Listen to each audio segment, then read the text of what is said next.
রোববার রাত 10টা সচিবালয়ের সামনে আন্দোলনরত আনসার সদস্যদের সঙ্গে শিক্ষার্থীদের ধাওয়া পাল্টা ধাওয়া। প্রথমে আনসার সদস্যরা ছাত্রদের ওপর হামলা চালায়। এরপর ঘণ্টা দেড়েক দুই পক্ষের মধ্যে ধাওয়া পাল্টা ধাওয়া ও সংঘর্ষ চলে। পরিস্থিতি নিয়ন্ত্রণে কয়েক রাউন্ড ফাঁকা গুলি ছোড়া হয়। এক পর্যায়ে ঘটনাস্থলে এসে পরিস্থিতি নিয়ন্ত্রণে আনে সেনাবাহিনী ও পুলিশ সদস্য। দাবি মেনে নেওয়ার পরও সচিবালয় এলাকায় বিশৃঙ্খলা সৃষ্টির অভিযোগে 2 শতাধিক আনসার সদস্যকে হেফাজতে নেয় সেনাবাহিনী।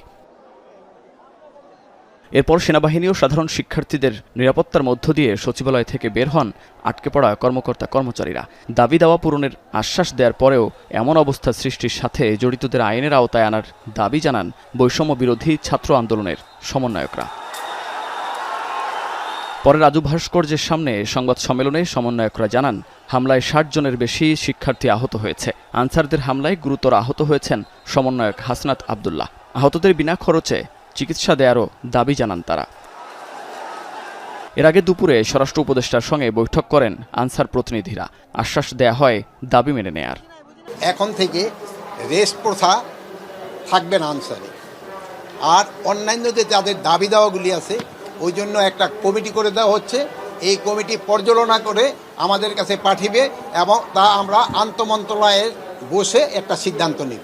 ওই কমিটি মূলত এটা বিচার বিশ্লেষণ করবে এবং সুপারিশ করবে। সেখানে আনসার বাহিনী, আনসার ভাইদের যে যত সমস্যা আছে, তারা যে বৈষম্য এবং যে সমস্যাগুলো তারা ফেস করেন সেগুলো নিয়ে আলোচনা করে একটা যৌক্তিক সমাধানে আমরা পৌঁছাবো। আশ্বাসের পরও আনসার সদস্যরা আন্দোলন চালিয়ে যাওয়ার পাশাপাশি সচিবালয়ের মধ্যে জিম্মি করেন শত শত কর্মকর্তা কর্মচারীদের। পরিস্থিতি সচিবালয়ের চতুর্দিকের পরিস্থিতি এমন ঘোলাটে হয়েছে, আনসারদের উপর আওয়ামী লীগের দোসররা ভর করেছে বলে আমরা বিশ্বাস করতেছি। আন্দোলনে 2 ভাগ না, আন্দোলন একটাই, কিন্তু তারা সমন্বয়কদের কথা শুনতেছে না। যে তাদের দাবি একটা, যে জাতীয়করণের সিদ্ধান্ত, এটা আসলে আমাদের উপদেষ্টা মহোদয় তাদের সমন্বয় নিয়ে কথা বলছেন, কিন্তু তারা তাদেরও মানতেছে না। আমাদের এখানে আসলে হচ্ছে আমার জীবনে আশ্বাসের পরও আনসার সদস্যরা আন্দোলন চালিয়ে যাওয়ার পাশাপাশি সচিবালয়ের মধ্যে জিম্মি করে রাখেন শত শত কর্মকর্তা কর্মচারীদের।